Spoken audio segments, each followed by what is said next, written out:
अस्सलाम वालेकुम नाजरीन। आज का लेक्चर सिर्फ मेरे स्टूडेंट्स के लिए नहीं है। आप दुनिया के किसी भी फील्ड से बिलोंग करते हैं, आप टीचर हैं, बैंकर हैं, आप किसान हैं या आप इंजीनियरिंग की फील्ड से बिलोंग करते हैं, खा आप दुनिया का कोई सा भी काम करते हैं और दुनिया के किसी भी कोने में क्यों ना मौजूद हों, आज का लेक्चर तमाम लोगों के लिए बहुत ही ज्यादा इंपॉर्टेंट है। उसकी मेन वजह यह है कि अक्सर लोग सोचते हैं कि यार जिंदगी की शुरुआत कहां से हुई। एटम, एटम के बाद मॉलिक्यूल, मॉलिक्यूल के बाद ऑर्गेनेल, ऑर्गेनेल के बाद सेल। तो ये जो सेल है, इस सेल में रूह कहां से आई, कैसे आई और वो जिंदा कैसे हो गया। हम जिंदगी किससे कह रहे हैं? बड़ा अच्छा सवाल है जो कई लोग जो है वो अक्सर सोचते हैं कि रूह क्या है, सोल क्या है और वो कैसे आता है, और वो क्या साइंटिस्ट ने इन्वेस्टिगेट किया है कि रूह है क्या। तो आइए आज के इस लेक्चर में ना सिर्फ आपको ये राज का जो है वो राज की बात बताने जा रहा हूं, बल्कि आज के लेक्चर में मैं स्टार्ट करने जा रहा हूं स्ट्रिंग से। एटम, एटम के अंदर जब हम गए तो हमें मिला न्यूक्लियस, न्यूक्लियस के अंदर गए तो हमें मिला न्यूट्रॉन, न्यूट्रॉन के अंदर हम गए, जाते जाते हम लोग पहुंचे स्ट्रिंग्स तक। बिल्कुल बिल्कुल शुरुआत से हम स्टार्ट कर रहे हैं आज, और इसको मैं लेकर जाऊंगा मल्टीवर्स, यूनिवर्स के बाद मल्टीवर्स की थ्योरी तक। तो बड़ा इंटरेस्टिंग टॉपिक है। जीरो से स्टार्ट करते हैं और मल्टीवर्स तक मैं आपको बताऊंगा कि कहां पर क्या इवेंट होने जा रहा है, कुदरत ने कहां पर कौन सी चीज रखी है। तो इस लेक्चर को स्टार्ट से लेकर आखिर तक देखिएगा। आप मेडिकल के स्टूडेंट हैं, आप इंजीनियरिंग के स्टूडेंट हैं, स्टूडेंट्स के लिए तो बहुत जरूरी लेक्चर है, लेकिन आप किसी दूसरी फील्ड से भी बिलोंग करते हैं तो आपके लिए आई होप सो कि ये लेक्चर बड़ा इंटरेस्टिंग रहेगा। देखिए, मैं स्टार्ट करता हूं सबसे पहले थ्योरी ऑफ रिलेटिविटी से। ये थ्योरी दी थी आइंस्टाइन ने। अब ये आइंस्टाइन की ये थ्योरी ऑफ रिलेटिविटी है, ये बड़े ऑब्जेक्ट्स पर तो पूरी उतरती है। अगर हम मैक्रो चीजों की बात करते हैं, हम अगर दुनिया में जितनी भी हमारे पास जो हमें दिखाई दे रही हैं चीजें वो सब, और इसके अलावा हमारे पास प्लेनेट, स्टार्स और जितने भी ये सयारे वगैरह हैं, इन पर वो जो थ्योरी है बहुत अच्छी और 100% मतलब आप कह सकते हैं कि उतरती है, पूरी उतरती है।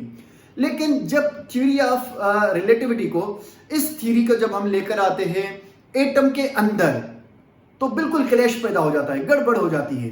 फिजिक्स के लिए बड़ी इंटरेस्टिंग बात आ गई कि सर ये किस तरह से। जी बिल्कुल, हम जब एटम के अंदर गए और एटम के अंदर जाकर सब पार्टिकल्स पर जब हम थ्योरी ऑफ रिलेटिविटी को जो है कंसीडर करते हैं या ऑब्जर्व करने की कोशिश करते हैं, तो स्टूडेंट्स जो है वहां गड़बड़ हो जाती है। तो साइंटिस्ट ने इन्वेस्टिगेट किया, इन्वेस्टिगेट करने के बाद उन्होंने दी थ्योरी ऑफ स्ट्रिंग्स। बड़ी इंटरेस्टिंग थ्योरी है। आइए स्ट्रिंग से स्टार्ट करते हैं और उसके बाद आपको ले जाऊंगा मल्टीवर्स की थ्योरी तक। अब देखिए, आपने अक्सर सुना होगा कि यार एटम जो है उसको जब हम ओपन करते हैं तो एटम में इलेक्ट्रॉन और न्यूक्लियस मिलता है हमें। जब हम न्यूक्लियस को ओपन करते हैं, ऑब्जर्व करते हैं, तो उसके अंदर हमें न्यूट्रॉन्स और प्रोटॉन्स मिलते हैं। जब हम न्यूट्रॉन्स को खोलते हैं तो हमें क्वार्क्स मिलते हैं, और जब हम क्वार्क्स को ओपन करते हैं तो हमें स्ट्रिंग्स मिलते हैं। तो बिल्कुल छोटी लेवल पर स्ट्रिंग्स आते हैं। स्ट्रिंग्स आप किसी एक एनर्जी के टाइप को कह सकते हो, और यही जो है वो थ्योरी ऑफ एवरीथिंग है, यही स्टार्ट है, यही आप कह सकते हैं कि कॉक से भी ज्यादा डीप। और यहां से जब हमने इसका स्टार्ट लिया तो ये हमें बताती है डायमेंशन के बारे में, ये थ्योरी हमें बताती है बहुत सारी कायनात के और राजों के बारे में। तो आपको बताता चलूं कि सबसे पहले हमारे पास स्ट्रिंग्स, स्ट्रिंग्स की थ्योरी आप देख सकते हैं, बड़ी इंटरेस्टिंग थ्योरी, आप अपने टीचर से पूछ सकते हैं। और इसमें डायमेंशन का जिक्र भी किया गया है, और अगर आप पहले तो एक डायमेंशन, फिर 2, 3 और 6 और इस तरह से 26, 27 डायमेंशन, लेकिन उससे भी ज्यादा डायमेंशन हैं। और थ्योरी ऑफ स्ट्रिंग्स ही हमें बताती है कि दुनिया के बल्कि कायनात के, बल्कि मल्टीवर्स के अंदर, बहुत सारी यूनिवर्स के अंदर बहुत सारी जो है वो डायमेंशंस मौजूद हैं, और हमारी यूनिवर्स के अलावा, हमारी कायनात के अलावा जो दूसरी कायनात है वो किसी और डायमेंशन में काम कर रही हैं। तो बड़ा इंटरेस्टिंग टॉपिक है। स्ट्रिंग्स के बाद जब इट मींस कि जब स्ट्रिंग्स मिलती हैं तो फिर पहले आप स्ट्रिंग्स का यहां पर स्ट्रक्चर देखिए। मैं आपको स्ट्रक्चर दिखा दूं स्ट्रिंग्स का। ये जब स्ट्रिंग्स आपस में मिलती हैं तो फिर हमारे पास बनते हैं कॉर्क्स, और फिर जब कॉर्क आपस में मिलता है तो हमें फिर बनता है न्यूट्रॉन्स। आप कह सकते हैं ये न्यूक्लियस के अंदर होते हैं। और जब न्यूट्रॉन और प्रोटॉन आपस में मिलते हैं तो बनता है एटम। एटम के बारे में आप वेल नोन होंगे। ये मैटर का सबसे जो है छोटे में से छोटे जरे को कहा जाता है। और फिर जब एटम आपस में मिलते हैं तो स्टूडेंट्स बनते हैं मॉलिक्यूल। याद रखिएगा कि मॉलिक्यूल्स जब आपस में मिलते हैं तो फिर बनता है कंपाउंड। और ये हम चले गए केमिस्ट्री की फील्ड में, लेकिन हम वहां पर उस तरफ नहीं जा रहे। फिजिक्स को कंटिन्यू करते हुए हमने केमिस्ट्री को बजाय कंपाउंड के हम जरा ऑर्गेनेल्स की तरफ लेकर आए। तो याद रखिए कि बायोलॉजिकल साइंसेस में जब मॉलिक्यूल आपस में मिलते हैं तो बनते हैं ऑर्गेनेल्स। आप अगर मॉलिक्यूल्स का एग्जांपल मुझसे पूछें तो मैं आपको बायोलॉजिकल मॉलिक्यूल्स या ऑर्गेनिक मॉलिक्यूल्स का एग्जांपल दूंगा, जिसमें proteins, carbohydrates, lipids, nucleic acids, conjugated molecules. और जब ये मॉलिक्यूल्स आपस में मिलते हैं तो ऑर्गेनेल्स बनते हैं। ऑर्गेनेल्स नॉन लिविंग है। इट मींस के ऑर्गेनेल्स हम कहते हैं mitochondria, Golgi body, lysosome, endoplasmic reticulum, cell membrane, whatever जितने भी सेल्यूलर छोटे छोटे ऑर्गेनेल होते हैं, ये माइक्रोस्कोप से नजर आते हैं तो ये हैं ऑर्गेनेल्स। ऑर्गेनेल्स बजाते खुद नॉन लिविंग है। याद रखिए स्टूडेंट्स के जब ऑर्गेनेल्स आपस में मिलते हैं तो सेल बन जाता है। लाइफ यहां से स्टार्ट होती है।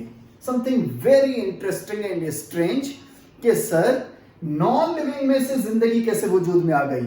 वही बात आ जाती है कि जिंदगी तो जिंदगी में से वजूद में आती है, लेकिन यहां पर जिंदगी बेजान चीजों में से कैसे वजूद में आई। तो साइंटिस्ट का कहना है, एवोल्यूशनिस्ट जो होते हैं, एवोल्यूशनरी जो पॉइंट ऑफ व्यू से जो चीजों को देखते हैं, उनका स्टूडेंट्स कहना यह है कि एक इत्तेफाक हो जाता है करोड़ों अरबों सालों में, एक कहीं कहीं यूनिवर्स के अंदर, हमारी में या किसी और यूनिवर्स में, किसी और गैलेक्सी में, किसी और सोलर सिस्टम में अरबों सालों में ये इत्तेफाक हो सकता है कि जब बायोलॉजिकल मॉलिक्यूल्स आपस में मिल जाएं तो फिर जिंदगी बन जाए, सेल बन जाए। मतलब वो मॉलिक्यूल्स एनर्जी को ट्रैप कर लेते हैं और जब उनमें एनर्जी आ जाती है तो वो जिंदगी बन जाती है। तो हम रूह एक्चुअली एनर्जी को कहते हैं साइंटिफिक वे। हम जो है जब एनर्जी आ जाती है बायोलॉजिकल मॉलिक्यूल्स में तो फिर जिंदगी बन जाती है। अब आपके जहन में एक सवाल पैदा होगा कि क्या हम इन बायोलॉजिकल मॉलिक्यूल्स को एक जगह पर रखकर और उनके अंदर अगर एनर्जी दें तो क्या जिंदगी बन जाएगी। स्टूडेंट्स ये एक्सपेरिमेंट्स किए गए हैं। अगर आप गूगल करेंगे about artificial life made by scientist तो आपको बहुत सारी ऐसी चीजें मिल जाएंगी कि साइंटिस्ट ने क्लेम किया है, यूएस के साइंटिस्ट ने क्लेम किया है 2013 में, फिर 2017 में भी क्लेम हुआ कि भाई उन्होंने सिंपलेस्ट लाइफ बैक्टीरिया की तरह का एक जानदार बना लिया। उन्होंने बायोलॉजिकल मॉलिक्यूल इकट्ठे किए, उन्होंने डीएनए का मॉलिक्यूल लिया और उसमें जब उन्होंने एनर्जी उसको दी तो वो सेल की तरह बिहेव करने लगा, वो रिप्रोड्यूस करने लगा एंड सो ऑन व्हाटएवर। लेकिन बात करते हैं यहां पर कि इंसान जो है वो कंप्लीट, जैसे नेचर के अंदर जो सेल मौजूद है, जो कुदरत ने बनाया है, वो सेल क्यों नहीं बना पा रहे। तो बड़ी इंटरेस्टिंग बात है। मैं आपको इसका छोटा सा एग्जांपल देता हूं जिससे आप आई होप सो कि समझ जाएंगे कि इंसान और कुदरत में क्या फर्क है। देखिए स्टूडेंट्स, अगर मैं आपको एक एरोप्लेन बनाने के तमाम पुर्जे दे दूं और कहूं कि भाई यहां पर एरोप्लेन बनाने के तमाम पुर्जे मौजूद हैं, आपको 3 महीने दिए जाते हैं, आप मुझे एरोप्लेन बना कर दें। जब मैं 3 महीने बाद आपसे फीडबैक लूंगा तो आप कहेंगे सर हम तो एरोप्लेन नहीं बना सके, हम इंजीनियर्स नहीं हैं, हम मैन्युफैक्चरर नहीं हैं, हम कोई जहाज बनाने वाली कंपनी नहीं है, हम कैसे बना सकते हैं। देखिए पुर्जे सब मौजूद है लेकिन आप बना नहीं पाए। ठीक इसी तरीके से जब वो तमाम पुर्जे मैं किसी कंपनी को दूंगा जो जहाज बनाती है, जो पहले से वो काम करते हैं, तो वो 1 महीने में जहाज बना देंगे। उन तमाम पुर्जों को मिलाकर एक जहाज बना देंगे जो हवा में उड़ सकता है। पुर्जे नहीं उड़ सकते थे लेकिन अब जहाज उड़ सकता है। ठीक इसी तरीके से बायोलॉजिकल मॉलिक्यूल्स को कुदरत ने इस क्लासिकल तरीके से आप समझें कि जो है वो डिजाइन किया है। इस क्लासिकल तरीके से इन बायोलॉजिकल मॉलिक्यूल्स को आपस में जो है वो मैन्युफैक्चर किया है, उनको मिलाया है कि जब हम तमाम बायोलॉजिकल मॉलिक्यूल्स को आपस में डिजाइन करने की, इंसान नहीं कर रहा, जब कुदरत ने डिजाइन किया तो जिंदगी बन गई, उसमें रूह आ गया। Something very interesting. कि वो अलग अलग अलग हैं तो नॉन लिविंग है। जैसे मैंने आपको एग्जांपल दी पुर्जों का, पुर्जे अलग अलग हैं तो वो आप उसे जहाज नहीं कह सकते। पुर्जे असेंबल हुए, जहाज बन गया। ठीक इसी तरीके से ऑर्गेनेल्स हैं, अलग अलग पड़े हुए हैं, mitochondria, Golgi body, lysosome, endoplasmic reticulum, cell membrane, DNA, RNA के मॉलिक्यूल, वो नॉन लिविंग है, वो कुछ भी नहीं है, वो उनका कोई वजूद नहीं है। लेकिन जब कुदरत उनको असेंबल करती है, कुदरत जब उनको डिजाइन करती है तो वो जिंदगी बन जाती है, वो सेल बन जाता है। और आप कहेंगे कि सर क्या साइंटिस्ट इन चीजों को डिजाइन नहीं कर पा रहे? तो मैं आपको बता दूं कि सिर्फ एक इंसान का डीएनए, देखिए एक सेल का नहीं, सिर्फ एक इंसान के अगर डीएनए की बात करेंगे तो जो अमेजिंग फैक्ट्स हैं, जो इंटरेस्टिंग फैक्ट्स हैं दुनिया में, उनमें से एक ये भी है कि पूरे एक इंसान का डीएनए, मतलब एक सेल का निकाला, दूसरे सेल का, तीसरे सेल का, और इंसान के तमाम सेल्स का डीएनए अगर हम निकाल कर उनको आपस में बाइंड करते जाएं और वो डीएनए का जो है उसकी जब हम हेलिक्स बनाते जाएं इस तरह से, इस तरह का स्ट्रक्चर जब हम बनाते जाएंगे तो सिर्फ एक इंसान का जो डीएनए होगा वो जमीन से लेकर चांद तक के, जमीन से लेकर मून तक के 2600 टाइम्स, आप यकीन करें कि हो आएगा। और कुछ जो है अमेजिंग फैक्ट्स में तो कुछ इससे भी ज्यादा बताया गया है।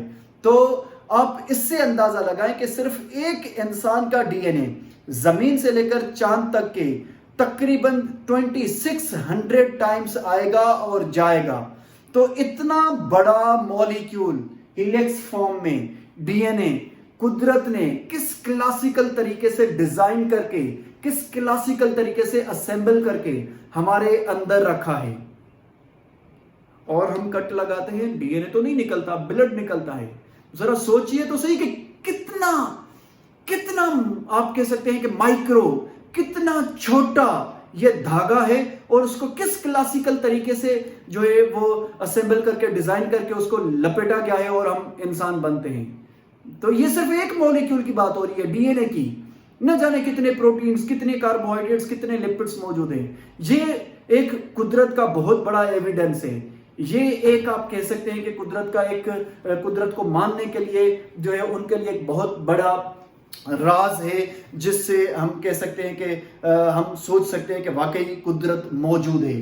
तो देखिए स्टूडेंट्स, सेल जब आपस में मिलते हैं तो फिर टिश्यू बनते हैं, टिश्यू जब आपस में मिलते हैं तो ऑर्गन बनते हैं। सेल्स के ग्रुप को टिश्यू कहा जाता है। टिश्यू समटाइम्स बचपन में आप पढ़ते थे कि सेम टाइप्स का फंक्शन परफॉर्म करें, ग्रुप ऑफ सेल्स, लेकिन कभी कभार डिफरेंट फंक्शन भी परफॉर्म करते हैं, नो प्रॉब्लम। और फिर ऑर्गन बनाते हैं, और जब ऑर्गन मिलते हैं तो सिस्टम बनाते हैं। जैसे मिसाल के तौर पर डिफरेंट ऑर्गन जब आपस में मिलेंगे तो डाइजेस्टिव सिस्टम, अब उसके डिफरेंट ऑर्गन जब आपस में मिलेंगे तो सिस्टम बनाएंगे।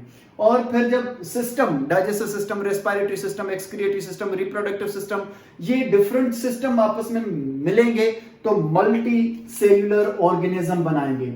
मल्टी सेल्यूलर ऑर्गेनिज्म का मतलब होता है स्पीशी बनाएंगे। देखिए स्पीशी जो है वो एक मेंबर को कहा जाता है।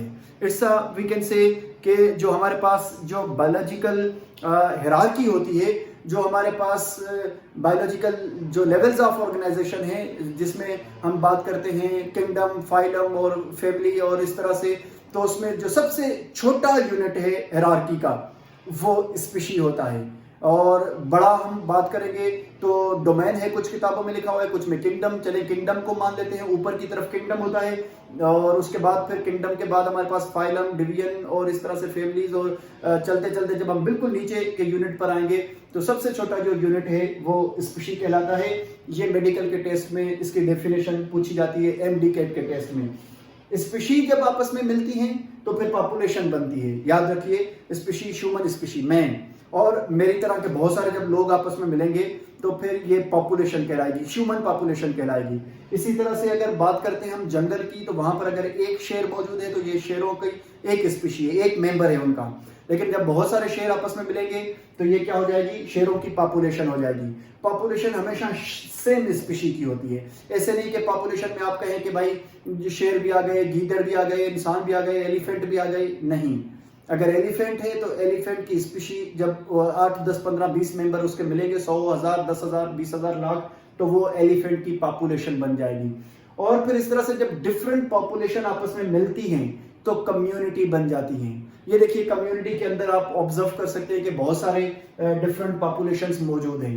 और पॉपुलेशन फिर जब आपस में मिली, मैंने आपको बताया कि कम्युनिटी जब आपस में मिलती है तो फिर इकोसिस्टम बनता है। इकोसिस्टम आप कह सकते हैं कि कहा जाता है एक ऐसे लिविंग एनवायरनमेंट को जहां पर जानदार और बेजान जो होते हैं वो सब मिलजुल कर रहते हैं। उसमें ना सिर्फ जानदार के हम कह सकते हैं कि हर्बीवोर, कार्निवोर, ओमनीवोर और ये तमाम जो है primary consumer, secondary, tertiary consumer, ये फूड चेन और फूड वेब के तमाम जो जानदार हैं ना सिर्फ इकोसिस्टम में वो मौजूद होते हैं बल्कि इकोसिस्टम में हम नॉन लिविंग चीजों की भी स्टडी करते हैं। तो एक कंप्लीट इकोसिस्टम बन जाता है जिसे हम फ्रेश वाटर इकोसिस्टम कहते हैं, जिसे हम फॉरेस्ट इकोसिस्टम कहते हैं, जिसे हम जो है वो मरीन इकोसिस्टम कहते हैं, सो ऑन।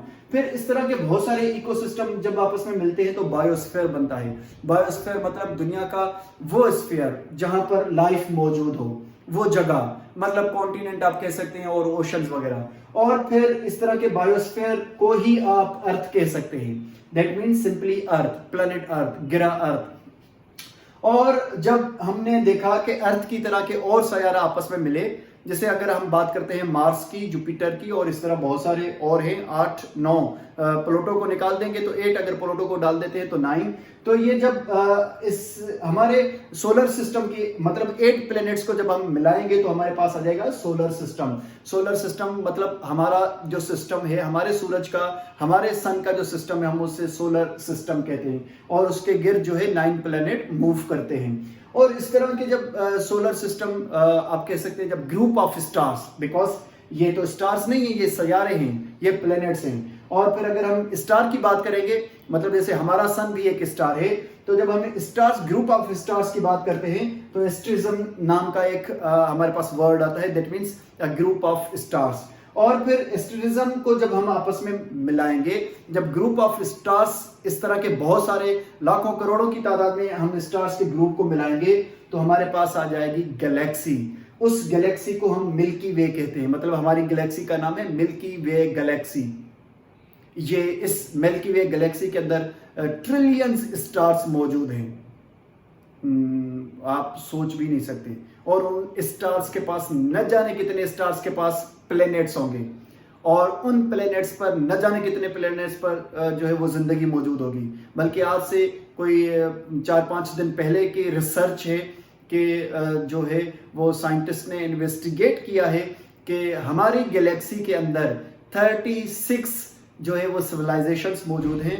दैट मीन्स 36 खलाई मखलूक, एलियंस, यूएफओ आप कह सकते हैं कि जो है वो उनकी भी मखलूकातें मौजूद हैं हमारी यूनिवर्स के अंदर डिफरेंट लोकेशंस पर। लेकिन उन्होंने कंफर्म नहीं किया कि कौन सी लोकेशन पर और किस सोलर सिस्टम में। चले जनाब, तो मिल्की वे हमारी गैलेक्सी है। मिल्की वे की तरह के जब हम गैलेक्सीज के ग्रुप को आपस में कंबाइन करते हैं तो हमारे पास आ जाता है गैलेक्टिक ग्रुप।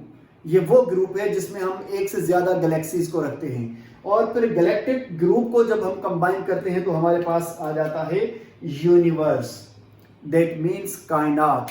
अब देखिए, अब तक तो हमारे पास ये था कि भाई कायनात एक ही है, यूनिवर्स एक ही कायनात है। लेकिन स्टूडेंट्स, जब से बहुत सारे डायमेंशन की बात होने लगी, जब से स्ट्रिंग्स थ्योरी का वजूद आ गया, तो अब मालूम हुआ कि कायनात भी बहुत सारी है और यूनिवर्स के बाद मल्टीवर्स की थ्योरी आ गई। तो अब मल्टीवर्स की थ्योरी आ गई और बताया जा रहा है कि बहुत सारी कायनात हैं, बहुत सारे बिग बैंग हुए हैं और फिर उन जो है वो कायनात जो अलग अलग जो यूनिवर्स हैं उनके डायमेंशन भी अलग अलग हैं। और ये आप अपने फिजिक्स के टीचर से पूछ सकते हैं डायमेंशन के बारे में, या फिर कभी मैं इस पर एक और वीडियो बनाऊंगा जो बहुत ज्यादा इंटरेस्टिंग है। तो ये था हमारा आज का लेक्चर। आई होप सो कि आपने स्ट्रिंग से लेकर मल्टीवर्स तक चीजें अंडरस्टैंड कर ली होंगी।